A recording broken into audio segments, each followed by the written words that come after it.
All right, so there's some stuff that's happening in the car market right now that we haven't seen happen in about 5 years, and I'm a used car dealer, and I'm experiencing this right now. And later on this video, I'm going to actually show you what sorry, my video is going off on the side. I'm actually show you some cars that we have bought in the last week, and I'm going to tell you what we paid for them and what we plan on selling them for. But before we get into that, what I want to talk to you about is something that we're experiencing going to these car auctions, and that's that prices are absolutely getting hammered, and what that's allowing us to do is buy a lot more cars. And a meeting that I just had with my sales manager and Alex, who is my mechanic who buys a lot of cars from me, is that we actually have to get a little bit more picky on the kind of cars that we're buying. And that's very interesting for us because we haven't done that. We've been buying cars that have had busted paint, have mechanical issues that we know that we have to fix.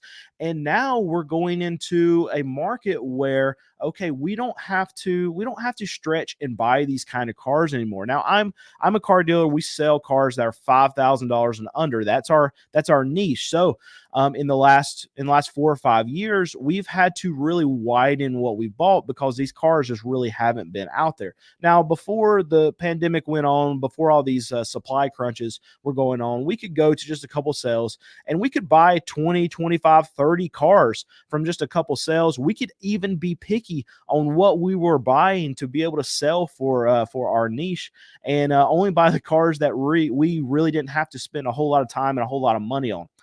But that over the last 3, 4, 5 years, that has not been the case. We have had to buy stuff that we've had to work on a lot. We've had to buy stuff that's ugly, still can be good point A to point B cars, but they might not look the best.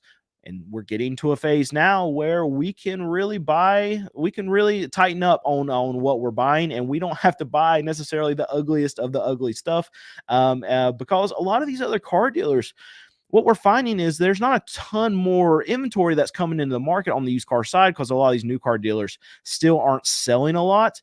So we're not getting a whole lot more inventory in. So that's not the change. What the change has been is that a lot of these other car dealers, they're not wanting to buy right now. They've already loaded up their inventory. They're full on their lots, and they're not selling. Now we're still moving through a lot of cars. One, because of our niche, and our niche is getting bigger because as the economy gets tighter, as things get more expensive outside of the car market, housing, groceries, everything has gone up in price. Then we actually inherit more of the market. So more of that lower middle class will actually come and buy more cars from us. So our business is doing well in this time, but we don't have to make a lot of money on our cars. So that means that we're selling a lot more cars than what other car dealers are selling. But because these other car dealers aren't selling as many cars as they had been over the last few years, then they're not wanting to buy. So we can go in there and we can get pretty good prices and stuff that we were paying $2,000, $2,500 for. Now what we're finding is that we're able to buy them for like $15,000, $2,000, and we typically make about $1,200 a car whenever we sell them. So we actually doing we're doing pretty well, and the more cars that we're able to buy at these auctions, the better prices we're able to get, the more picky we're able to be. And this is just an element of the market, and I think we're going to see a lot of this going forward. I'm very hopeful of this. Now, I know I see it a lot in my comments. Well, we talk a lot about the wholesale prices going down, the quality that I'm able to buy go up, but you're not really seeing that on the retail side. And honestly, you're probably not going to see it for quite a bit because the market will take a long time to turn over, where these dealers who have already bought all this inventory, it's sitting on their lots. They have floor plans, they have extra costs. A lot of dealers aren't like me. They don't pay cash for their cars. So as their inventory is sitting on their lot for longer, their expenses on this inventory go up, and it's a lot of money that they didn't have to begin with. So they're really stuck between a rock and a hard place because they know that they need to lower their prices to be able to sell these cars, but they have so much money in them and they can't afford to take big time losses on these cars. It's not like us. If we have a car that we pay too much for, we do it, right? Even as good of car buyers as myself and Alex are, we can buy cars that we pay way too much for. Say we have $3,500 in a car, and we can only sell it for $2,500. It does happen if we have some like a transmission, something that we have to fix on a car. We can get into a car too deep, make an oopsie on a car or whatever, that we're going to lose a lot of money. For us, we just really we determine that, okay, it's $2,500 car. We start moving our price down to find that price point where the market actually will start giving us calls. We'll start getting leads on a car, and we'll find it pretty quickly. But we're able to do that because we don't have rising expenses on our car. If we don't sell it for 30 days, we don't sell it for 60 days, we're able to move those cars on and just take our loss, whatever. We got the money, we can just make it up on the next one. And a lot of car dealers can't do that. So we have flexibility in our pricing and moving our cars because we don't have added expenses of your floor plans, interest that a lot of these car dealers have to spend. Another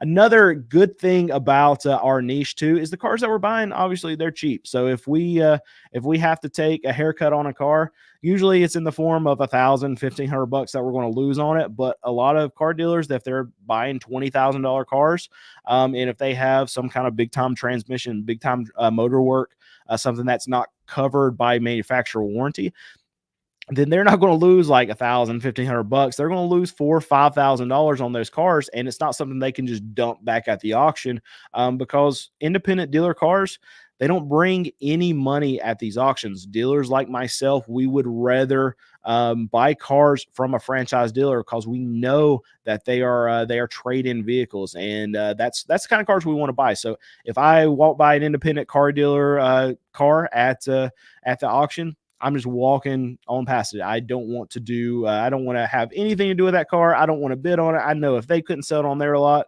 why would I think I could sell it on my lot? But just getting to the cars, I can show you or tell you some of the cars that we bought in the last week and kind of give you the range of what we paid and what we're going to sell them for. The first one's a 2008 Dodge Caliber. It's got 178,000 miles. We paid $2,100 for this. So every car that I'm going to go through, we're going to have buyer fee on top of that. We're going to have some of these auctions, we pay a transport fee. We're going to have inspection, probably some minor repairs. Hopefully not, but we probably will. But just think about that whenever I'm giving you all these prices. Just for example, this Caliber, we paid $2,100 for it, and the buyer fee that we paid to the auction to be able to buy that car at that auction was $240. And all these fees are going to be very close to that, because most of the cars that we buy are in that same kind of price range. So after that, we'll have $2,340 in that car. And it'll probably be like a $3,500 car on our lot, somewhere around there. Now, it all depends on how much we have to spend on the car.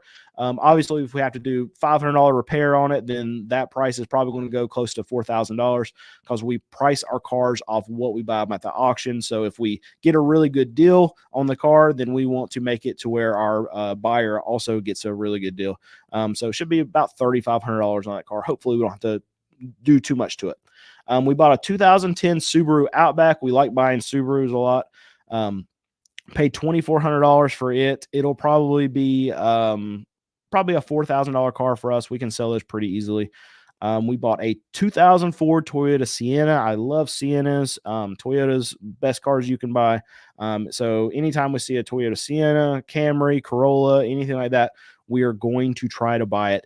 But we only paid $1,400 for the Sienna. That was a good deal. So it's going to be a $2,500, $3,000 car on our lot. We bought a 2005 Mitsubishi Endeavor. I usually don't like buying Mitsubishis, and Alex the same way, unless we can just get them absolutely dirt cheap so we can gamble on them a little bit. I don't think they're great cars, but if they're maintained well, if they were looked after well, then they can last just as good as just about any other car. But we have to get them really cheap because they're going to sell cheap. We only paid $700 for this Mitsubishi, so it's going to end up being I mean, $1,800, $2,000 car. And it's very rare for us to be able to find these cars that we can sell for like $2,000, $2,500 or under. We used to be able to do that all the time. And this is another thing that's changed about this market is that even stuff like that is just falling through the cracks. And it didn't 2 years ago, 3 years ago, because whatever cars were there were tons of dealers there at the auction waiting to buy, waiting to pounce on any of these cars. And you just wouldn't have any of these cheap cars that fall through the cracks where we could buy them and sell them for like $2,000. And that's going to be one of them for us. We bought a 2007 Hyundai Sonata. We paid $1,600 for it. That will be a $3,000 car. A 2007 Suzuki SX4, another car that if we're going to buy it needs to be really cheap, and that was $800. So it's going to be another $2,000 car we're going to be able to have on our lot. 2008 Toyota Prius. We like to buy any kind of Prius when we see it.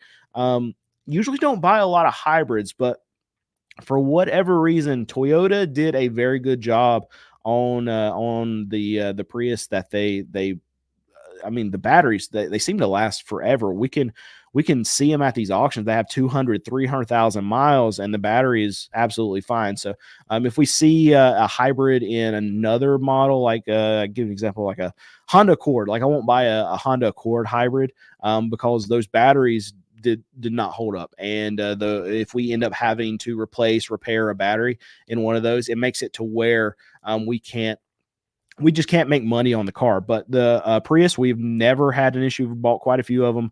We've never had an issue where we've even had to do any work on the batteries. But anyway, that one was $2,700. It'll be a $4,000 car on our lot. And we bought a 2003 Honda Accord.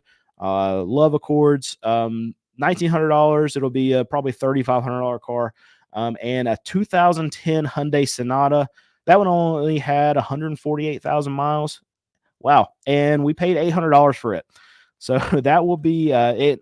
What's interesting is we run Carfax on every one of these cars, and my wife, who does a lot of our back end work with our spreadsheets and everything, all our data collection or whatever, she always puts the Carfax estimate value on there too, just to show you how far off sometimes auction prices can be from Carfax values or any of these book values. It's very tough for these books to stay up with the values of cars, just because the market's so volatile, moves up and down right now because the inventory on the used car side, at least, is still so very low. And you'll see these pops during like tax time that will be harder than what a normal market will see. And you'll see the downturns that are sharper than what you'll see in a typical market, just because the volatility of the market. People aren't buying cars, and the used car markets, the trade-ins aren't hitting these auctions.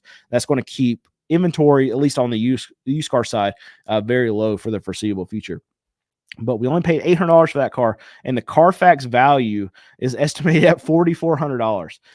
Now, we're not going to sell it for the value of what Carfax says we should sell it for. So if we paid $800 for that car, it's probably going to be a $2,000, $2,500 car on our lot. But it's always interesting to see those Carfax values when they pop up to see the difference between what real time or real life auction prices are versus what they think that these auction prices should be. But let's go to the chat and pull up a question or two. Eat My Shorts, great name. Putting my question up early: is it more expensive to insure a EV car as opposed to a gas powered car, or is insurance just by the value price of the car? Thank you in advance. That's two questions there. And the second question, insurance does go a lot on the actual value of the car. Because the more expensive cars are going to cost more for the insurance company to replace if there's a total loss thing. So yes, the higher price your car is, the higher your insurance is going to be. But back to the EVs. Yes, EVs are more expensive to insure, and it's just an element of they're way more expensive to fix. In the case of Tesla, you don't have a lot of, and I'm assuming you're talking about Tesla, because most time if people are going to buy an EV, they're going to buy a Tesla. You're not going to buy a Mach-E for a more expensive price than a Model 3 or a Model S. So I don't know why I don't know why anyone would buy a Mach-E, honestly. That's a different conversation. So when you're talking about Tesla, so you don't have just like your small mom and pop shops around your collision centers or whatever that are really fixing a lot of these Teslas. A lot of that's going to be going through Tesla or a lot of these specialty shops. So when you're dealing with that kind of thing in the EV space, it's going to cost a lot more to fix these cars. Insurance, they do their cost analysis when they're doing their premiums, and obviously, if it costs more for them to get your car fixed, the what they have to pay out when you're in an accident, then obviously the higher the cost, the higher your premiums are going to be. So another thing that comes into effect with it is, I mean, the battery. So you can have a wreck where the battery gets damaged, and the batteries cost a lot of money to replace. I've heard reports of some people getting their cars fixed, their batteries fixed in these Teslas, and it costs 50% of what they paid for the Tesla, at least on the used side. So yeah, when you're getting insurance on a car, EV will cost more. Let's go to the next one. Another insurance question. Since insurance is rising, what do you recommend doing minimums on, and what should you not skimp on? Thanks, Brandon. Oh, what do you mean? Recommend doing minimums on, and what you should not skimp on? I don't know exactly what you're asking on that question, so maybe be a little bit more specific with it, and I can get to that in just a second. How many more years do you think you'll be able to keep your under $5,000 price point? This is actually a really good question, because what generally happens is just natural inflation. Even if we didn't have this crazy time that went on, you would still have just this natural inflation of the car market that would keep even my car prices to slowly go up over time. But what was going on 5 years ago is that we didn't want to have a car over about $3,000 on our lot. And now you can obviously see that we've changed just in the last 4 to 5 years to almost double that amount, up to $5,000. And our sweet spot right now is $3,500. If we can have cars on our lot and the only thing we have is $3,500 cars, then we absolutely crush it. In this market, we can't buy enough to satisfy that range. Hopefully get back to it. And I think we will, because I still see that wholesale prices are going down. We're able to buy more cars, just like I talked about earlier in this video, that I think we're going to get to a point now that we don't have to have a lot of $5,000 cars. We can have more $3,000, $3,500, $4,000 cars, and that kind of be our sweet spot. But what our sweet spot used to be was $2,500 cars, and that's the range that we'd like to stay in and not have anything over $2,500. So we've gone up quite a bit just recently. So I'm hoping that the market continues doing what it's doing right now, which is just that slow trend down. And we continue on that, and that's going to make me be able to stay under that $5,000 price point for a while. So as far as how long I think that's going to be, it'll probably be 3 or 4 years before we take it from 5,000 to probably 6,000 or 7,000 or $7,500. I hope it takes a lot longer than that. But just exactly what happens in any other market, natural inflation happens. I mean, money has been printed, and that's no secret, right? We have lots more money that is in the system, and that means that the price of goods, no matter what it is, has to go up. And that's just what happens. You get more money printed, everything costs more, and it's going to continue to cost more, and it will spike up even more if they continue to print more money to service debt or whatever they need to print it for. So that's a conversation. That's an opinion for another day. This is about the car market, so we're not going to dive too deep into that right now. Here's Igor. So I want to hit his question. Are you seeing dealers repo cars at auctions like I do, that banks are now repoing from dealers because dealers overextend their floor plans and credit lines? Yeah, actually, I've talked to some floor plan reps too. I know a couple of them, And they have said that they have been helping some of these dealers actually sell their cars. And when they say help, that means that they, like Igor saying, repo the cars from the dealership. Yes, I know you hear me talk about repos, auto loan delinquencies a lot. And usually when you think of repo, you think of the consumer getting their car repoed from the dealer or the consumer getting their car repoed from the bank. But it can happen in a way that even like franchise dealers, but it's typically small independent dealers like myself who are on floor plans. They overextend their credit and then they go through 60, 90 days and they sell hardly anything. They have payments due on their floor plans and they can't service those floor plans, that interest that they have to pay. And a lot of times they don't just pay the interest. When they have a payment come up, they usually have to pay it's either 25 or 50% of the full loan. So if a car dealer will borrow $10,000 to buy this car, then in 60 days, they don't just pay the interest that accrues on that car. They have to pay 50% of that loan. So you have to pay that $5,000, which is 50%, plus the interest that has accrued over that time period. And a lot of times these dealers, especially if they're in trouble, they absolutely can't do it. So what the finance companies, what the banks will do is they will literally they'll pick up that car from that dealership. They'll repo that car from that dealership. They will take it to the auction and they will sell it for them. And as you know, if you've watched any of our videos, and I talked a little bit about it earlier in this video, that independent dealers like myself who buy cars at the auction, we don't want to buy cars from other independent dealers or even it's even worse from a floor plan company, because we know that for whatever reason that car was undesirable on that dealer's lot.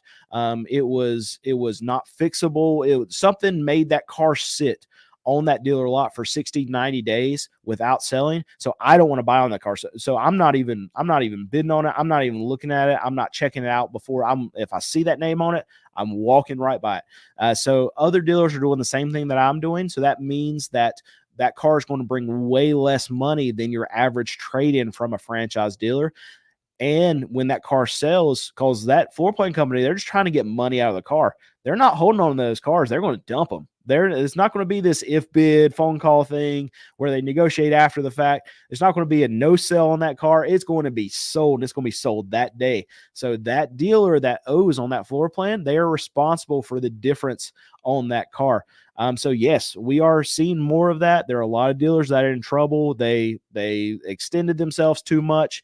And now we're starting to see payments are coming up. And I like to say this a lot. If they can't satisfy their floor plans are going to get decreased or even taken away. And at that point, those dealers that don't have money, then they can't buy inventory. If you can't buy inventory, you can't sell cars. And if you can't sell cars, you can't make any money. If you can't make any money, why are you even in business? So I think we're going to see over the next 6 months, there are a lot of these car dealers, especially like what Igor is talking about right here. They're going to go under, and we're already starting to see it. It's happening right now. It's been happening over the last 6 months. Just takes time for all of this nonsense, all of this debt to get flushed out of the system.